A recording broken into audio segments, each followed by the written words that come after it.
can you prevent your death? That's an interesting question, a very interesting question. Most people would say that you can't prevent your death, that one day we're all going to die of something or another. Only God knows about your future and or your destiny. Is that true? You don't control your life. I'm talking about the clinical, the physical side of you. So can you actually prevent your death? Well, I'll say this. This is my belief, and you can let me know at the end of this video what your take is on this particular subject matter. I know that any of us can die, as they say, at the drop of a hat. And we don't know the future. I don't know 10 seconds beyond me making statements to you, or what's going to happen an hour from now, or a month, or a day, or a week, or a year from now. Definitively, I can't say that. None of us can. If that were possible, there would be all wealthy, rich people in the world, because you would know what the lottery number is. You would know what the card hand is if you were in the casino. You would know about your health in the future, and you would prevent it if you knew that you were going to be on the bad end of the stick, so to speak. You would know everything. None of us know this. But what we do know is our present situation and where we are. So we, in earnest, we look with hope that we will be here the next few minutes, or the next hour, or the next day, week, month, or year, or even several years. We always look in anticipation and hope that we will be here. That's called hope. Now, with that said, while we are here, there are things that we can do consciously to help prolong our lives.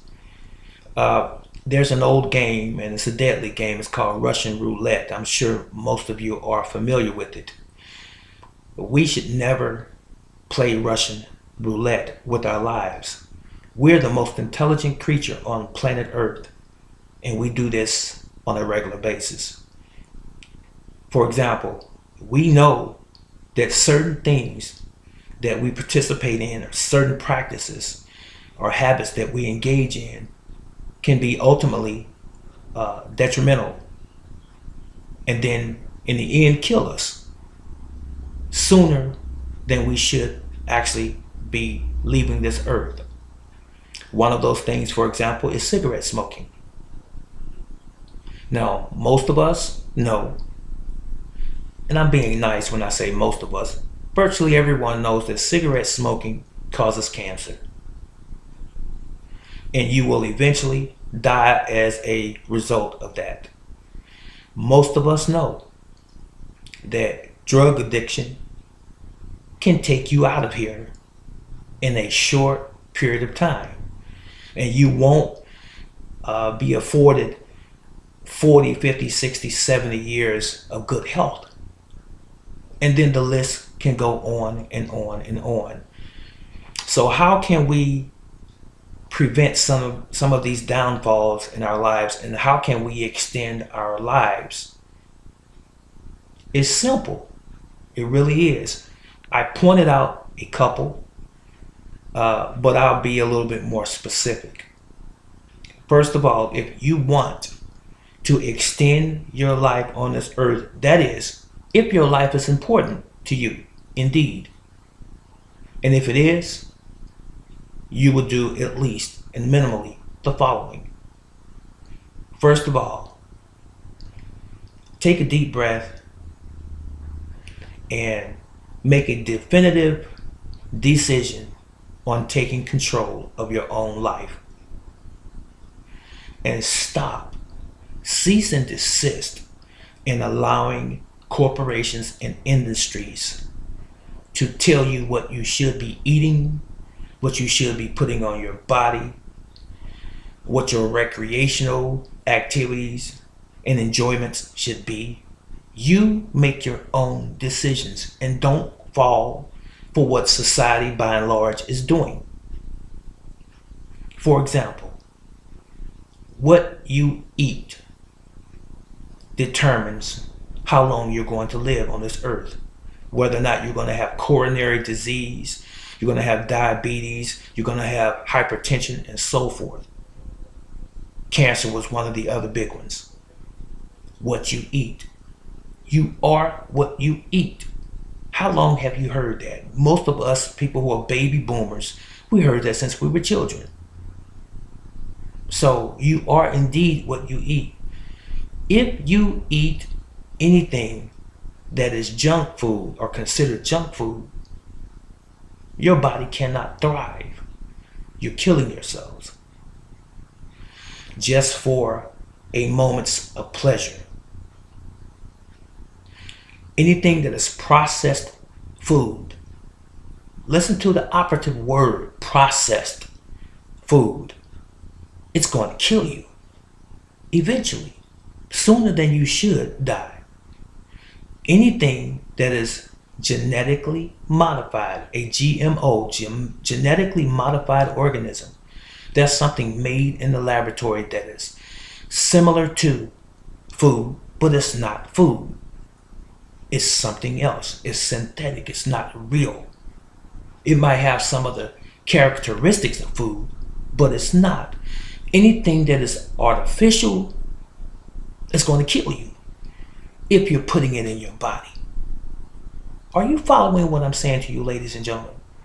If it's artificial, this, and you've heard me say many times before, this is biological, this is nature, this is real.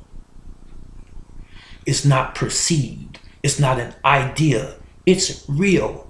So the things that you put in your body should be real and identifiable by this same body. So when you eat food, your body recognizes it because it's real. It's biological, like your body is biological. Enough of that. That's one thing that can help prolong your life. Another thing is exercise.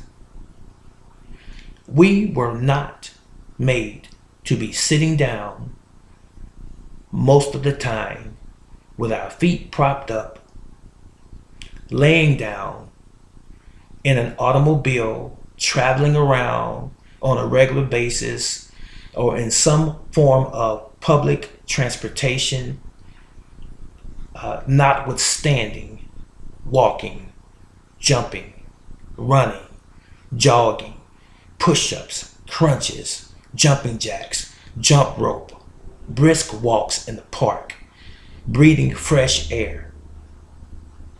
We were supposed to be doing those things.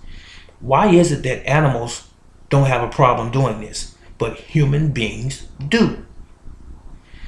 I worked in the nursing industry for a decade. I worked in long-term care facilities, and I saw people that were not just senior citizens, not in their 60s, 70s, and 80s, and 90s, and even hundreds, but I saw people in their 30s and 40s and 50s in the nursing homes that gave up. And if they fell down and broke a leg or broke a hip, most of them died in that bed because they gave up the will to want to do anything. After that, they got used to someone serving them, to someone at their beck and call. They did. I witnessed this for a decade. And I've seen people pass away right before my very eyes that had given up. They didn't want to get up and do the therapy. They didn't want to walk. They wanted to lie in their beds, in their misery, take the pain medication that was prescribed for them, watch the cable television in the air conditioner in the summertime, in the heat in the wintertime, as long as they were comfortable in that bed and they knew someone was going to come and wait on them, their every need. I saw this happen myself, ladies and gentlemen. Now, I just used that example of the facilities that I had worked in But this is people who are not even in an institution as well. These are the couch potatoes. These are the individuals that sit around on Sundays during the football season, male and female, and they're chugging down beer, skins, potato chips, popcorn, hot dogs, hamburgers, all of the things that are not good for us. And this is a routine every Sunday, 2 or 3 days a week during the ball seasons. They're going out and having the tail parties, if you will, or tailgate parties where they have the beers and the coolers and the skins and the potato chips and all of that stuff. Again, watching soccer games with their kids, playing and so forth. Football games, little league games. It seems like it's more for adults than it is for the children, because the adults are busy having a good time at the expense of their health, at the expense of maybe your health. When was the last time you walked to your corner store? When was the last time you walked to your grocery store or your barbershop that is only 3 or 4 blocks from your home? When was the last time, if you but work in an office building, that you walked up 1 or 2 flights of steps as opposed to taking the elevator? When was the last time that you was just sitting around the house and you just decided to get up and start exercising?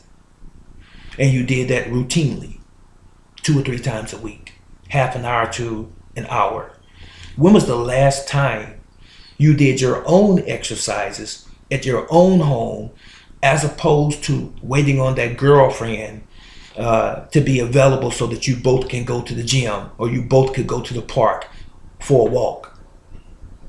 Why does it depend on someone else to get you motivated as opposed to you? Huh? Why? You belong to you. This is your life right here. This is mine. You only have one shot at this thing. One shot, ladies and gentlemen. You only have one body, one life to live, as the old story or soap opera used to go. One life to live. You had better make the best out of this existence on this planet that you can right today, right now, today. Make the best of it.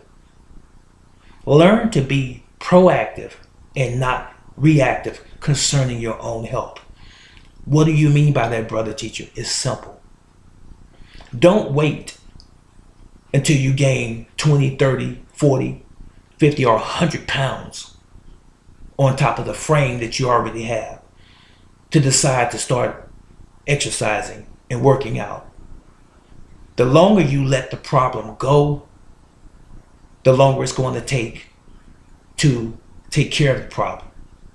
And then the less desire you will have to want to do it the right way.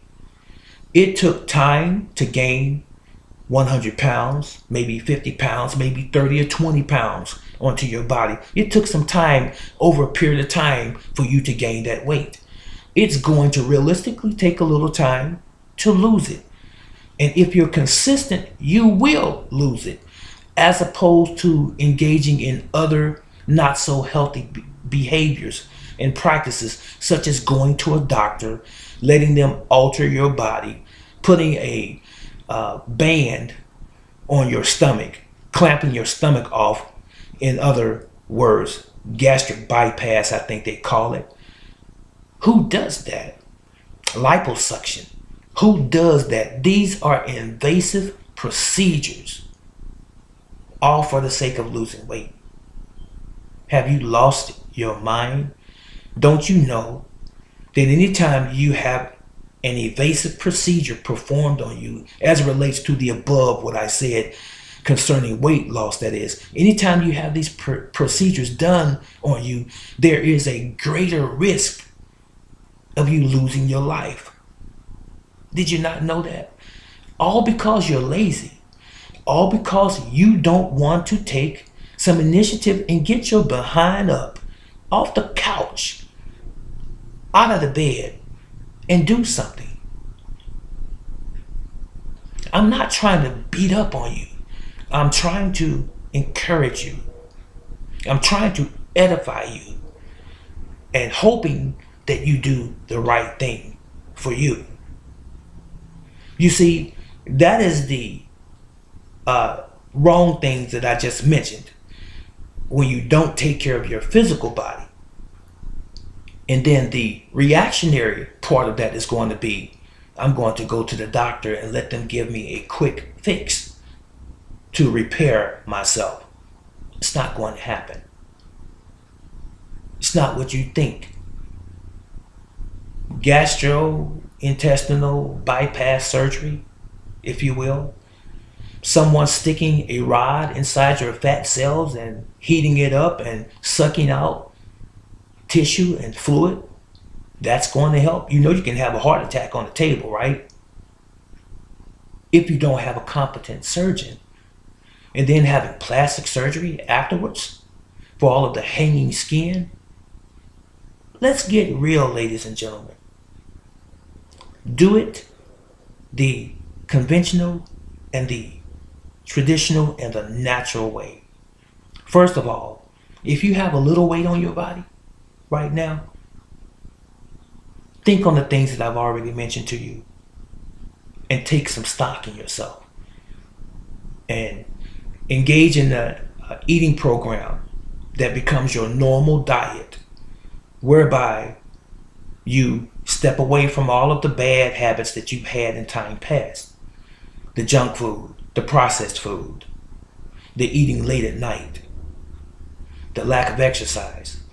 And get on it today. Eat more raw vegetables and fruits than you eat anything else. Drink plenty of purified or clean water and exercise. Take nutritional supplements that are not synthetic, ones that are natural. If you have to go to a real health food store, do it. Or to a whole food store, do it. It's going to cost you a little bit more to live, but it's going to cost you your life if you don't do it right. Now, I just told you about the food aspect of what shortens your life and what you can do to extend your life. Just in general, I'm just sort of giving an overview, but another thing that you can do is to make sure that you are around like-minded individuals. Stay around people who think health, who think prosperity, who think about spiritually and physically growing well. Stay around those types of individuals. You are the company that you keep. Understand this. So if you have good intentions and you have a dozen people around you, be it family members or close friends, and they have bad habits, that could be smoking, that could be drinking, that could be doing drugs, that can be overeating, if you will, overindulging in that particular thing. And that can influence you so much so that after a period of time being around them, you fall right back into your habits again. And then you try to convince yourself that, oh, I'll get to it one day. I'll get to it eventually. Oh, it's not that much weight. And you'll go out intentionally buying clothes to fit the new you. And then another 6 months or a year later, you've gained a little bit more weight, or maybe even a lot more weight, and you start to buy a wardrobe to accommodate that new you. Why don't you just stay who you are when you are within the confines of what is reasonable and just maintain it like you're supposed to? I know I've said a lot already, but I'm here to help you. Stop eating food that is not food. It's called food, but it's not. It's food stuff. It's poison. It's manufactured. And start eating natural again. That's number one. Number two, exercise. Figure out a program. At least 3 to 4 days a week. Do something that's going to make you sweat. Your body needs to relieve itself of the poisons and or the toxins that's inside it. We live in a toxic environment. Pollution is in the air, in chemtrails, and exhaust, and pollutants from factories, and sludge that's in the river systems and the water systems and the waterways. And we have this stuff coming at us 1,000 miles an hour. Always. It's in the beauty products that you put on your body. It's in the water, as I forestated. It's in the foods that you buy in the store. It's toxic. It's up to you to be the captain of your own ship. Control what you put in this thing, and control what you put on this thing called your body, and control your exercise routines. You must exercise. Every animal in nature moves. And they move like they're alive, like they're happy. We have the mindset and the mentality of a sloth. We just lay around. We're lounging. We're chilling, as some say. We're just relaxing. Some say chillaxing. That's what we do. But when do you decide that your health is important to you? I hope today is that day. And you'll probably see some subsequent videos of mine way beyond this one here that's touching on the same subject matter, just in a different way. Same thing. Take care of yourselves so that you can be here for your families, ladies and gentlemen. That's what I'm trying to get you to understand. So I mentioned the food, about how you should eat, and I mentioned the exercise, and I also mentioned the fact that you should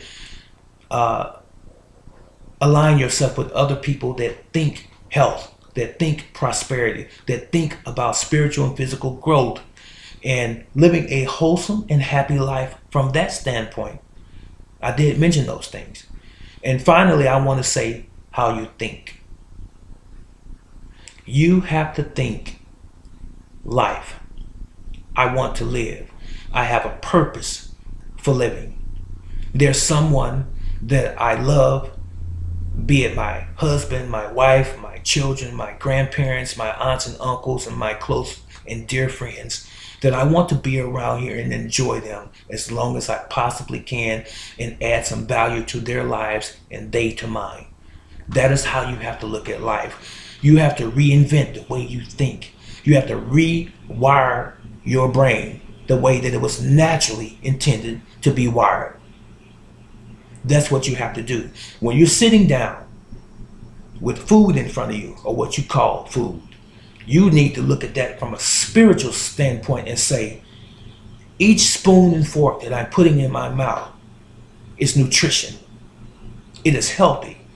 It is going to help sustain my life and keep me optimal as far as my health is concerned. That's the way you have to think. And when you're in the gym, be it the physical gym away from your home, or even in your own home, the privacy of your own home or neighborhood, and you're exercising, you have those 2-pound weights, and you're training, and you're toning up, and you're burning calories, and you're drinking that clean water, and eating those fruits and vegetables fresh, and steaming those vegetables and so forth. You're thinking, as you look down, you see your grandchild playing in the yard, or you see your husband walking by, or wife walking by, and your children coming home from school, and you're saying, I feel good about myself. I'm going to be here for a while. I'm going to make it a point, be it male or female that's watching this video today, make it a point to be here.